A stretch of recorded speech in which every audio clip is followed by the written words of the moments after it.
Welcome to another episode of Chak's Chat. Join Chad Chilius and me, Dax Castro, where each week we wax poetic about document accessibility topics, tips, and the struggle of remediation and compliance. So sit back, grab your favorite mug of whatever, and let's get started.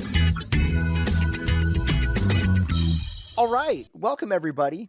Today's podcast is sponsored by Creative Pro Week. The Creative Pro Week conference this year is in Phoenix, Arizona, and it's on June 5th through the 9th. And it's an amazing conference for design professionals. And this year also includes some accessibility sessions that are being presented by yours truly, Dax, and myself. And if you use code CPNCAD, you will get $100 off any multi-day pass, which is pretty cool.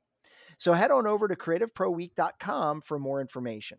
My name is Chad Chilius. I'm an Adobe certified instructor, as well as director of training solutions and principal at Chak's Training and Consulting.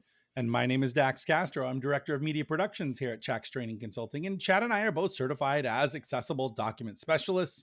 And if you'd like your certification as well, head on over to accessibilityassociation.org/certifications. It's singular in the beginning, plural in the end. I always get that wrong. But they're a great organization. We love them over at IAAP, and definitely worth it. So Chad, how you doing, man? Absolutely. Doing well.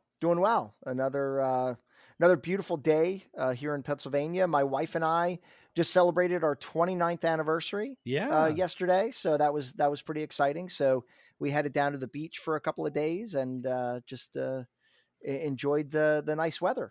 That's awesome. I've been spending all of my free time in my money pit, also known as a koi pond. Found out that all of my rebar is not spaced correctly. So I painstakingly measured all of the tops of the rebar, but didn't measure the bottoms where the concrete is before the concrete was poured. So I'm having to do some creative engineering to get it all squared away, but I'll get there. It's not a big deal. It's a big deal, but I'll find a way. I always do. How did they know? Like if you poured the concrete and you couldn't see the rebar anymore, how did they even know? No, it's me. So the blocks have a specific holes in them, and you cut them a certain way, and they have to fit over the rebar and not hit the center brace that's in the middle of the cinder block. And when you put that down, if you're off an inch, it's a big deal, because now that middle brace is going to hit the rebar, and everything's got to line up. So I have to do some stuff to cut some of those out and reinforce it and add some more rebar. It'll be fine, but it's just not a drag and drop system. You should just put the blocks on, line them all up, plumb your lines, put it all down, and everything's good to go. But anyway, you'll get there. We'll get there. Yep. Hopefully I'll have hands left when I'm done. I did a good job of not burning my hands this time with the Portland cement, but I did forget to put my gloves on a couple times and caught myself on some of that rebar, and it's pretty sharp. So. Yeah, we don't have a good track record, man. I mean, I smashed my hand with a sledgehammer the other week, and that was a bit of a conundrum, to say the least, because I did it 10 minutes before a training session. Yes. And so I said to my wife, I'm like, wrap it up. Yep. We'll go after I'm done. So anyway, I'll bleed when I'm done. Yeah, pretty much. Yeah. So awesome, man. Well, so, what do we got going on this week? What are we going to talk about? Today's a really cool episode. I really loved last week's episode. And even the episode prior to that. The last three have actually been fire. So I'm excited. Today we're going to talk about the differences between WCAG 2.1 and 2.2. In fact that the 2.2 is coming out, we're not sure when exactly, but soon. Yeah. And so a lot of people are like, I don't know, how do I make sure my documents are compliant to 2.2? And so we're going to talk about what those differences are, which really aren't as many as you might think. Right. And that's, I would say that's pretty typical when we're talking about document accessibility, right? Because even from 2.0 to 2.1, there weren't a huge number of issues that we had to be concerned about, but there were a couple. Yeah. And I feel like the same thing with 2.1 to 2.2. that there are a few things for us all to be aware of, but it's not a devastating change, right? Well, you bring up a good topic, Chad, that 2.0 to 2.1, we should probably start there. I mean, that makes sense, right? Because a lot of people are, I don't know, how do I know if, we just heard this from one of our clients, a government client just recently. They're like, well, we need to make sure all of our stuff is 2.1, everything they said was 2.1 compliant. And I'm like, I'm not sure if you understand. There's really nothing, there's not a lot different between 2.0 and 2.1. The first one is reflow, right? 1.4.10 says is reflow, and it's a double A requirement. It says users with low vision who need to make things larger, they'll change their viewpoint, their viewport. Maybe they'll hold their tablet landscape or portrait to make things bigger or smaller. And the idea is that when they make that rotation, you shouldn't lose the order or meaning of your thing. Now, typically, again, this is all web based, but in a PDF, you do have reflow, which we've talked about ad nauseum. I mean, lots of times, which has some issues, right, Chad? Well, yeah, I mean, and to be fair, right? I mean, like Adobe Acrobat does have a reflow command, right? That you can enable, and it will effectively reflow the content of your PDF and take it out of its layout and just kind of flow it within your window size. Realistically, and Dax, you could chime in on this, but realistically, in my experience, not many users use Acrobat's reflow command for that purpose. I've seen I've heard of a few people, and most of the time they're complaining because text starts to get missing. Because what happens with reflow is that if you have white text on a dark background, in normal view, when you go into reflow mode, that white text is now white text on a white background. And therefore, the only time you're going to hear it is when you're using assistive technology. If you just want to get rid of the clutter of a document and just read it yourself, you're going to find big gaps where that content is missing. And Adobe knows it's there. And I think they're working on trying to fix it. But, the corporate machine works, the wheels turn slowly. So they really do. Yeah. But it's important to know, too, there are other applications out there that can reflow the content of a PDF file. Uh-huh. And I mean, one that I could think of immediately that I actually love Mm-hmm. is the liquid mode in Acrobat Mobile. Oh, for sure. Right. Yeah. I mean, it's a phenomenal implementation, in my opinion. As a matter of fact, I mean, I use it personally just because, when you're reading a PDF on your phone, pinching and zooming to try to see all the different areas is exhausting, right? It's just not a great experience. So if it's available, I'll tap the liquid mode and boom, I can now easily browse through. I can see the different content, and it's just a great experience. So to your point, 1.4.10 is reflow, and WCAG 2.1 said your content needs to be able to be reflowed inside of a PDF file. And to be fair, Dax, I mean, if you've remediated your document appropriately, it will reflow. Well, now the read order in the document is the flow in which the reflow goes, right? That's one of the caveats to, I don't know. We'd have to look at that and find out for sure.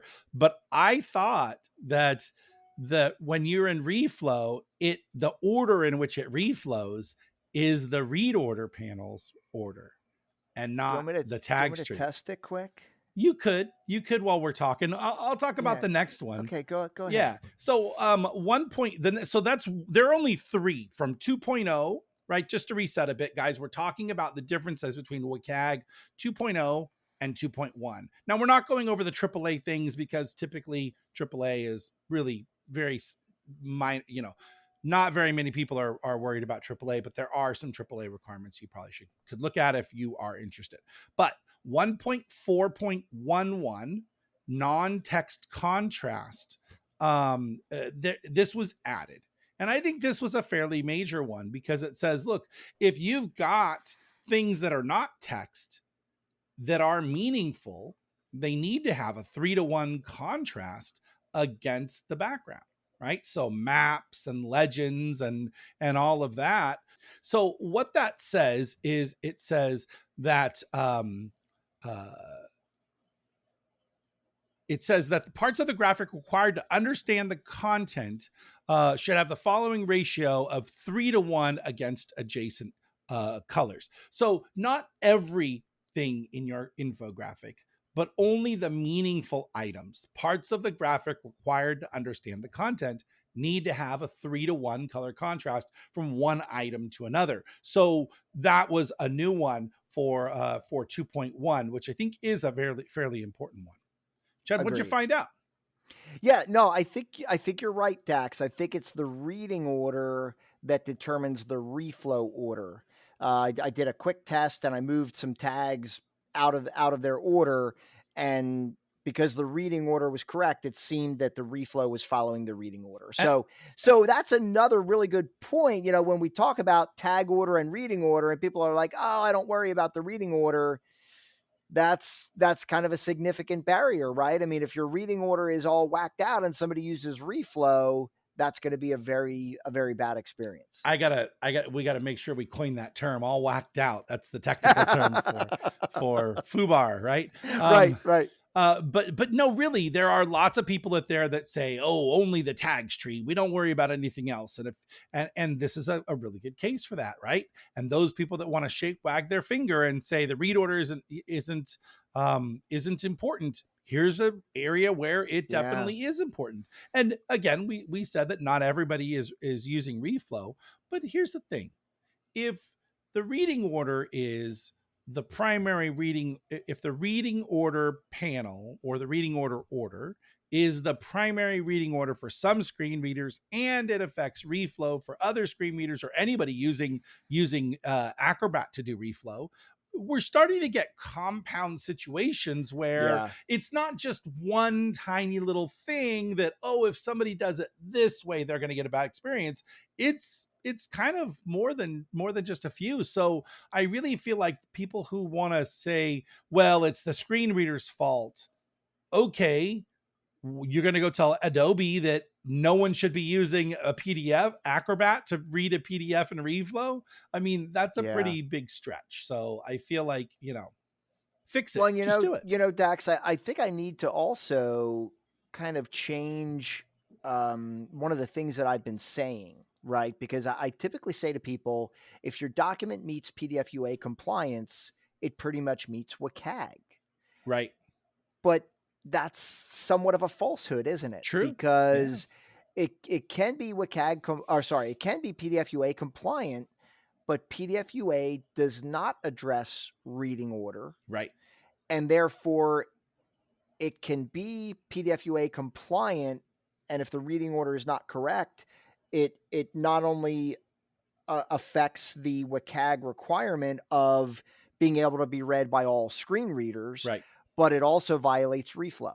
Right. So that's really something we should all keep in the back of our heads. I mean, I would say PDF UA is a good start for sure, but if you're trying to meet WCAG, you may have some additional work to do to make sure that you're meeting that requirement. I kind of think of it like mixing paints, right? When there's two things to creating a picture. If you mix paints, you have to technically mix the right kinds of paints together, use the right thinners, make sure you've got the right tints. All of that helps make the paint paintable, the right paint, the right use, the right drying time, all of that. That's PDF UA. Painting the picture, that's WCAG. It is, am I using good color theory? Did I use rule of thirds? Am I, it's all of the surface treatment. Yeah. And I think what gets challenging, and we've talked about this before, the fact that PDF UA is a very technical specification. In some ways, it's easier to meet PDF UA because of how technical it is, right? Like, am I using the appropriate headings? Am I doing this? Am I doing that? Where WCAG is a little more, how would you describe it? It's like, it's ambiguous for sure. I mean, WCAG can definitely be ambiguous. I mean, sure, Well, you it's can about read experience, I think it's more about user experience and intent rather than technical requirement. Right.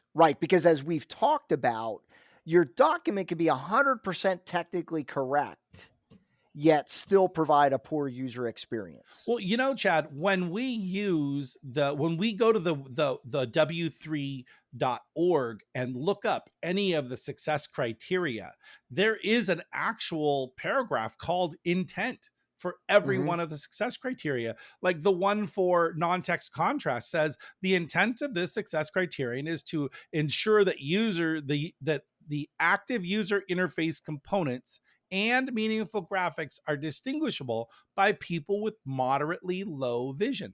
The requirements and rationale are similar to those for large text in 1.4.3 minimum contrast. So it gives you the idea of why this is what it is. And then, it doesn't tell you technically how to go into Photoshop and change it. It doesn't tell you how to, it actually does give you an example, several examples at the bottom of different ways to apply it, but it's not giving you the technical thing. So yeah, definitely.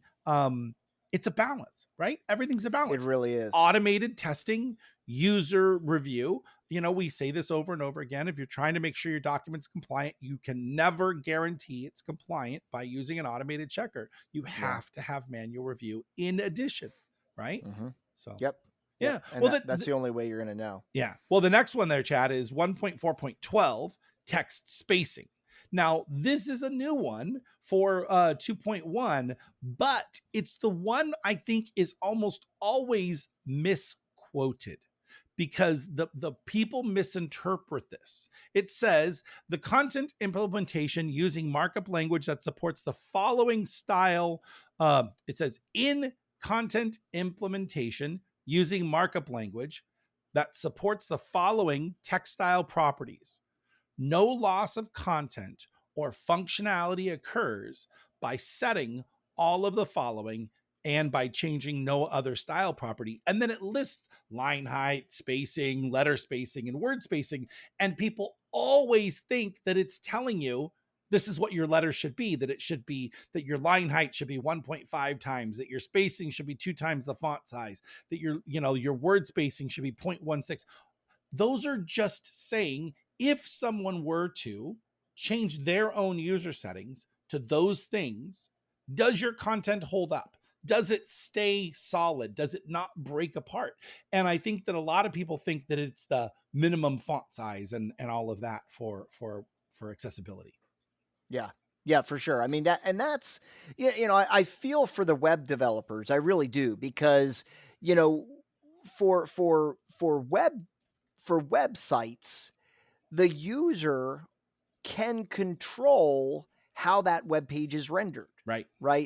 We don't have as much of that in PDF, right? For the most part, I mean, there actually are some settings in Acrobat you can adjust that will change how items are displayed in your copy of Acrobat. But I would say it's definitely more prominent on the web, right? Could you imagine if they implemented liquid mode on the desktop PDF? I mean, I think I still want them to. I would love it if they did. Like I said, we've talked about this before. I mean, I think I just want them to use my tags instead of them reinterpreting them, in my document. Well, and in text spacing, if you scroll down to where it says applicability, there's an actual paragraph on applicability. The last sentence says, currently, this success criteria does not apply to PDF as it is not implemented using markup language. Now, that's not really true. It is using markup language. It's just not markup language you can access. The markup language that's encoded into the PDF is behind a bunch of brick walls that the average user can't get to unless you've got the SDK or you're like us and you're deep diving into actual tags and properties. So this is the one. And so those are the three: reflow, non-text contrast, and text spacing. So if you're like, oh my gosh, we had to move all our documents from 2.0 to 2.1, those are the only three rules you have to worry about. Yep. Now, what about 2.2, Chad? Yeah. So 2.2, there's actually 9 new guidelines in WCAG 2.2. 4 of the 8 don't really apply to PDFs. There's a lot of the guidance that's focus based, right? You know, that like they're all relative to how items are, how objects are focused upon, and that's really all web based. Right. 2.4.11, 12, 13. Those are all about the focus ring or the focus indicator inside a web page. In a PDF, we do have a focus ring, but you and I as developers, we don't have the ability to force a user client to a specific border highlight width or color, right? Right. And then there's one that's regarding dragging movements. Right. And again, that's not something that we can really do in a PDF file. You could do some custom JavaScript, but who's doing that? And you shouldn't be. If you are, shame on you. Yeah, if you're doing custom JavaScript and you still want it to be accessible, that's gonna get pretty tricky. But the ones that do apply, 2.5.8 is pointer target spacing, right, Chad? Yep.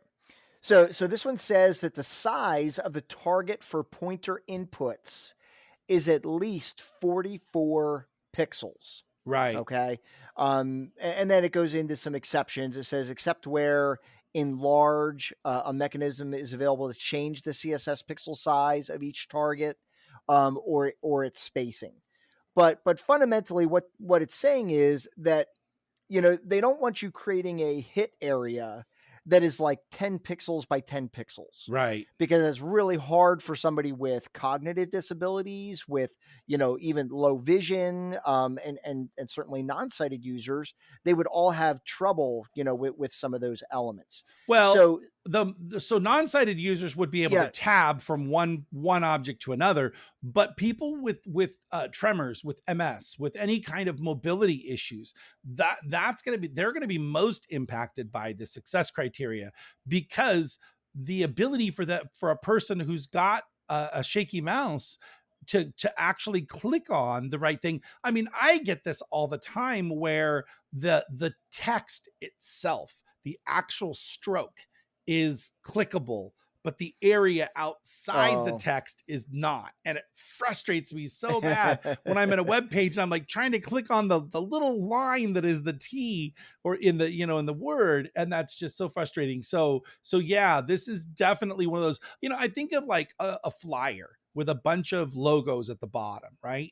And all these logos, maybe it was a poster and now you've shrunk it down to a flyer and you want to hand this out, but you still want all these logos hyperlinked. Well, if they were one size when it's, you know, 4 foot by 3 foot, maybe it's too small now that it's an 8.5 by 11. And being able to click on those, you've got to make sure that you're 44 pixels, which is, we were doing some calculations offline here. That's 9 millimeters, or how many points was that, Chad? It was 33 points. I guess we don't really have the inch conversion, but you know, we can certainly easily do that. But yeah, basically, and so, you know, in a PDF file, everybody. So when we're talking about doing this, you know, the way you would create a hit area in a PDF file would be via a form element, right? And more form element, right? So a button when you're doing forms, or a hyperlink, right? When you, if you want to make like a logo, a clickable hyperlink, right? So one of the ways you could see the size, right? Like, so in the case of a button, right, that's a form element. If you create a button in Adobe Acrobat, you can go to the position tab and it will show you the size of that object, right? And you could change the units in Adobe Acrobat. You can change it to inches, millimeters, points, pixels. Ironically, pixels is not an option. And that's for, right? That's for buttons, right? That's for buttons. Well, it's actually for any form element, but if we're talking about a hit area, it would likely be a button, right? Well, I think a hyperlink would be more, I mean, I don't know about you, but I don't think I've put a button inside a PDF in a couple years. But we do definitely add hyperlinks to our images in a document, right? So how would we change that with like a QR code or a logo or something like that? Yeah, so when you make a hyperlink, we do not have any properties in the link properties dialog. So you would probably, I would say you'd probably have to do a little bit of trickery. Give enough white space around your image when you, like, if you're creating logos, you want to make sure that you've got at least, you know, the millimeters to inches is 0.35 inches, right?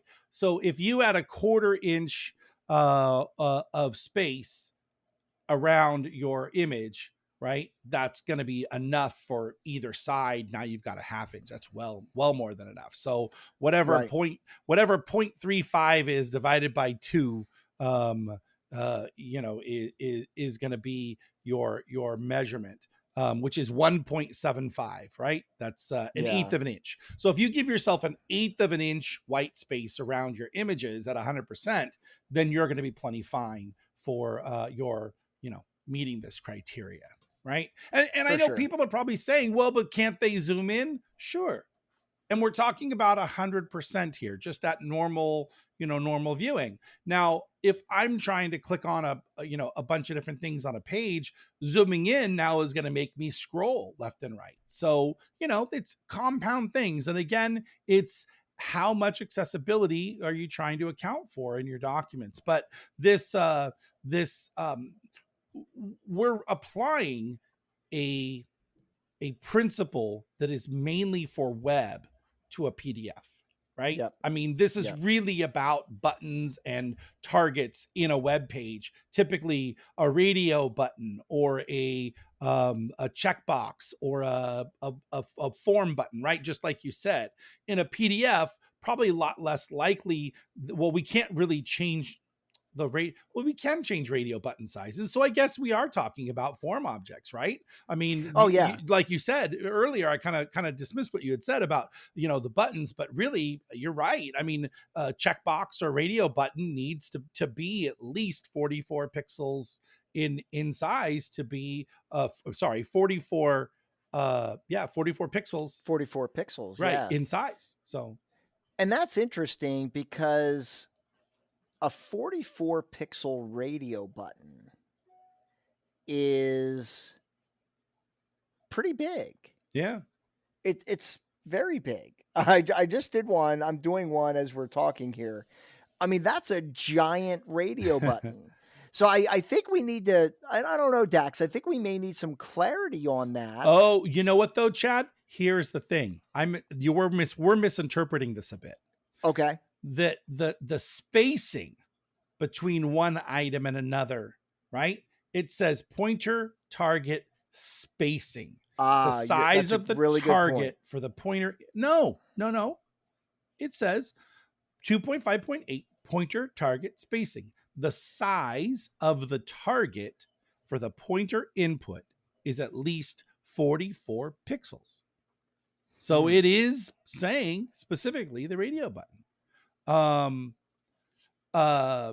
think we should dive into that one a little bit. Yeah, let's do some deeper dive. Like I said, if you create a 44 pixel radio button, it's a nickel.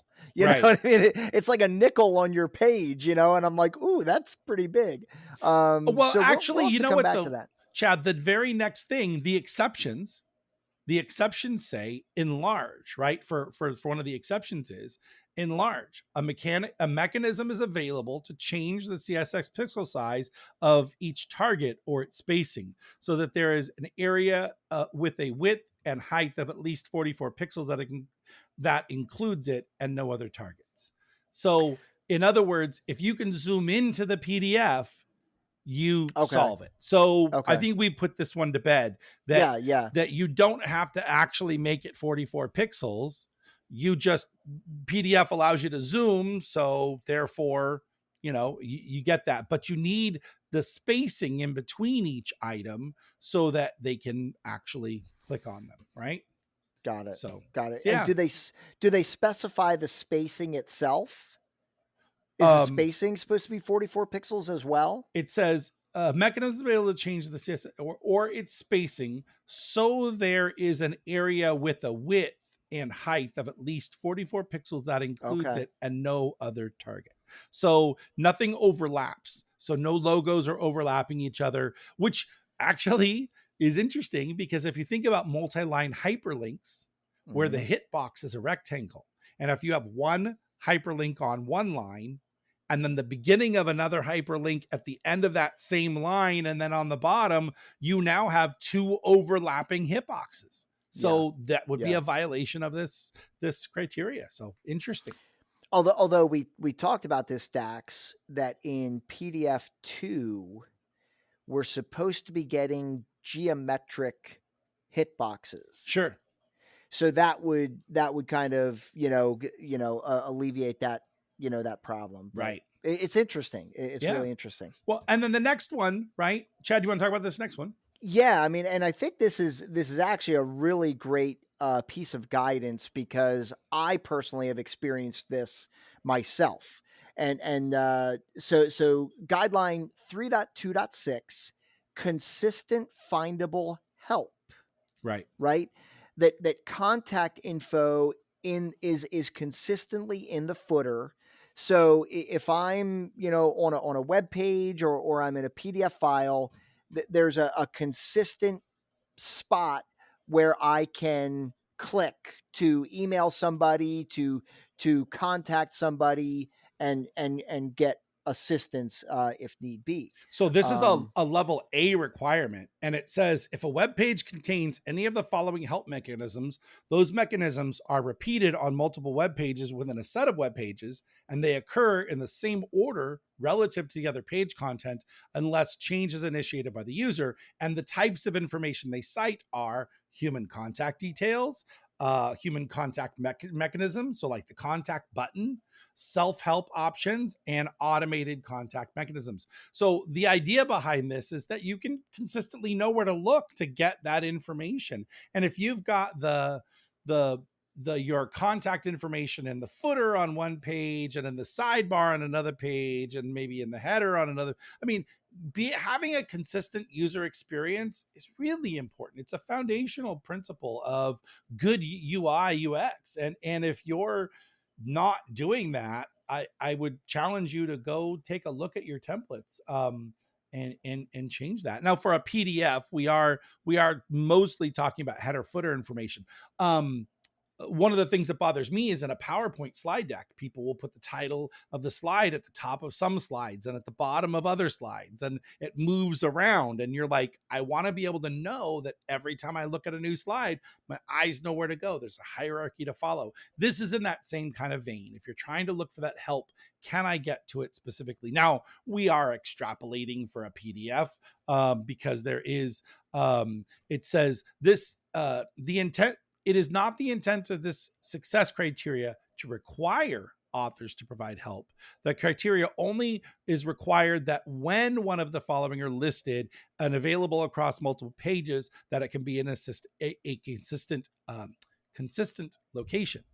It does not require authors to provide help information on PDFs or other static documents that may be available for viewing or download.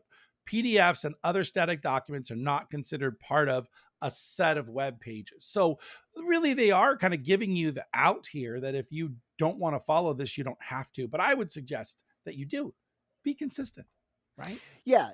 And I mean, I'm sure as we were saying this, people were immediately like, but wait a minute, we artifact the footer on every page. Right. Like that's standard practice. And what I would say is like probably a good experience would be to tag the one on the last page. Right. I would love it, Dax, right? I mean, you and I have talked about this to some extent before, but I would love to have more semantic markup elements in a PDF. Yeah. And it would be great if we had a footer element. Yeah. a region that allows them to go to that region and say, I want the footer to be accessible when I want it. Give me the way to navigate to a footer and a header, right? Imagine all those people that are out there putting menus inside their headers and then trying to fix the untagged annotations. If we gave them a region that someone could skip to main content, then that would be great. Maybe someday. I mean, I would really love that, because I mean, a screen reader, they could add a shortcut that says go to footer. Yep. And boom, right there, you have that information you're looking for. So, absolutely. Again, like, accessibility is always about adding features that, although may not be accessible today, could potentially be accessible in the future. Yeah. Right. Yeah. And again, we've said this before. I mean, to a screen reader user, the concept of a page is irrelevant. Their content is read linearly from beginning to end. Sure. Right. And even though a screen reader does let them know when they get to a new page, it's very subtle and, not very in their face, so to speak. Right. But, as we're talking about like the header and the footer, I mean, it would be great to like just go to that end of the document and then quickly be able to access that contact info. Yeah, cool. Absolutely. And the last one is guideline 3.3.7, redundant entry. So this is for all of you who deal with fillable forms. And Chad, you and I, for a client, literally just did 4,000 of these forms, right? Yeah. Our good friends over at CSIU, we were able to help them take their forms. They had multi-language forms. First page was in English, second page was in one of 13 different languages.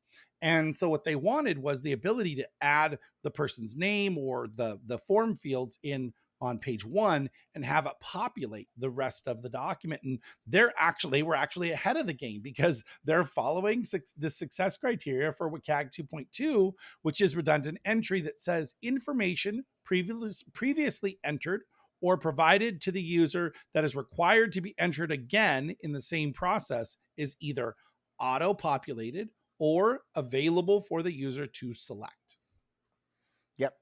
Yep. And I mean, it also is just really good practice, right? I mean, I can't tell you how many forms that I've done where, and again, it's redundant, but they ask the person to enter their name again on every page. Yeah. Right. Well, the beauty of, web forms or PDF forms is that I can make it so that when they enter their name once on the first page, it automatically populates their name everywhere else it needs to be in that form, which is very helpful. And Acrobat does some of this, because if you use Acrobat Pro, I don't know about Reader, but Pro remembers my last few entries when I get to form fields. And so if it's asking me for my name, it'll actually show me a drop down of, hey, here's the last 5 things you entered for a field with the word name in it. And it works okay, but it's just like the Google auto-populate forms. Right. Sometimes it puts the wrong thing in the wrong place, and it's like, now I got to go back and fix that. This is more of a, hey, we purposely designed this form to auto-populate the things. Address is one of the ones I hate having to retype in, but there are a couple of exceptions. It says one where re-entering information is essential. The first one the thing that comes right to mind is password, right? I mean, if I need to enter my password to validate something, having to enter it again obviously is important, and that would be in a web page.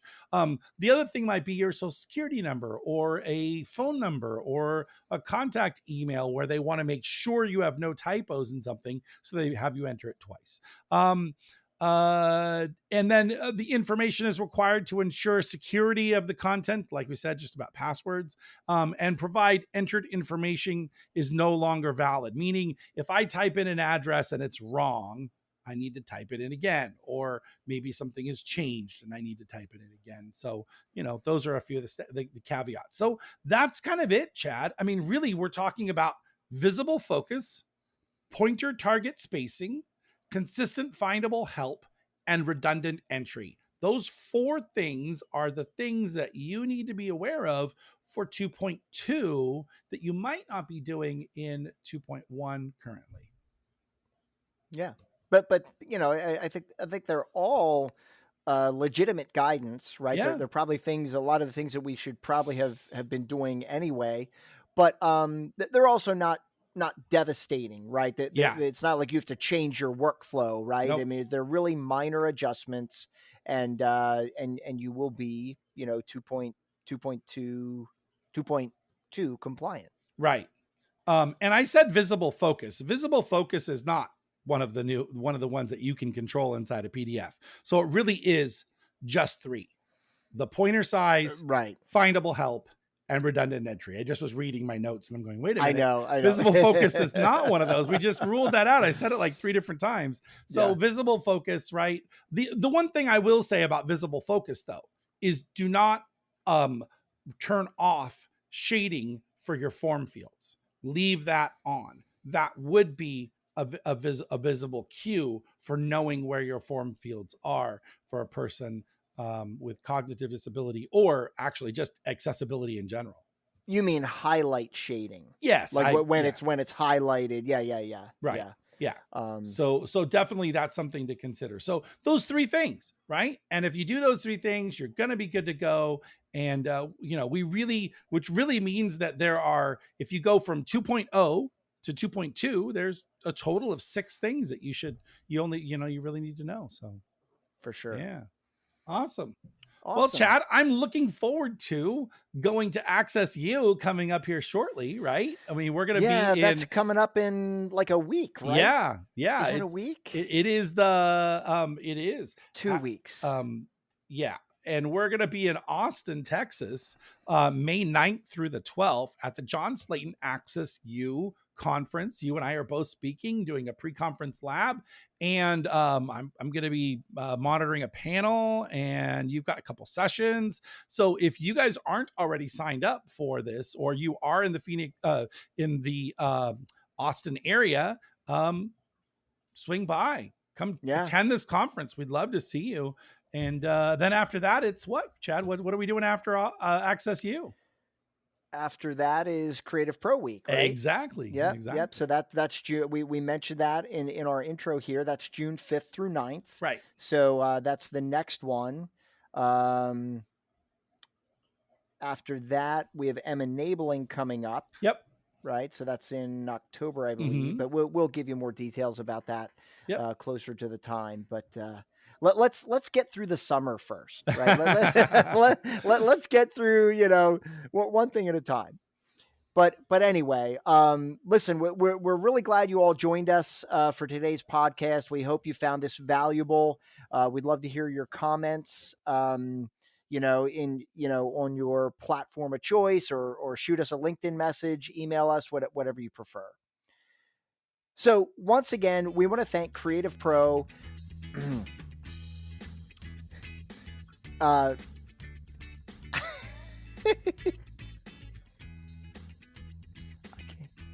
can't hear you. Oh, we're live. We're live on. There's no retake, right? I know. I was getting ready to say, wait, I'm going to do that over, and I'm like, I can't because I'm on video. So that's okay. Anyway, I'll cut. Maybe I'll cut that out. Maybe I won't. Don't even worry about it. Yeah. Anyway, everybody, thank you for listening in today. Once again, we want to thank Creative Pro Week for being our sponsor. Again, Creative Pro Week is in Phoenix, Arizona this year from June 5th through the 9th. And we hope to see you there as well in sunny Phoenix, Arizona. So my name is Chad Chilius. And my name is Dax Castro, where each week we unravel accessibility for you. Thanks, guys. All right. Another one in the books.